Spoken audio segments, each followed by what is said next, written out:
Nasabat ang tinatayang 1,020,000 pesos na halaga ng hinihinalaang shabu at naaresto ang dalawang high-value targets sa ikinasang bypass operation ng Coronadal City Police Station sa Purok Everlasting Barangay Abansina, Coronadal City, South Cotabato, bandang alas 9:26 noong gabi, Hunyo 4, 2025.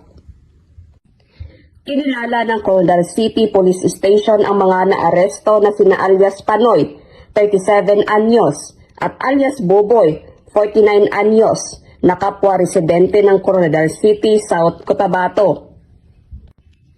Ayon sa ulat, matagumpay na nakabili ng isang sachet ng shabu na nagkakahalaga ng 500 pesos ang pulis na nagsilbing pusher buyer. Matapos ito, nasamsam pa mula sa mga sospek ang isang 500 peso bill bilang marked money, 3 jumbo packs ng hinihinalaang shabu na may tinatayang timbang na 150 gramo at may standard drug price na 1,020,000 pesos.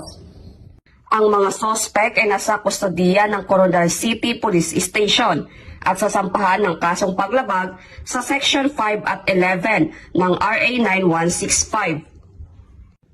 Ang matagumpay na operasyong ito ay patunay ng tuloy-tuloy na kampanya ng PNP laban sa droga, katuwang ang komunidad sa pagtataguyod ng isang bagong Pilipinas, mapayapa, ligtas at walang lugar para sa kriminalidad.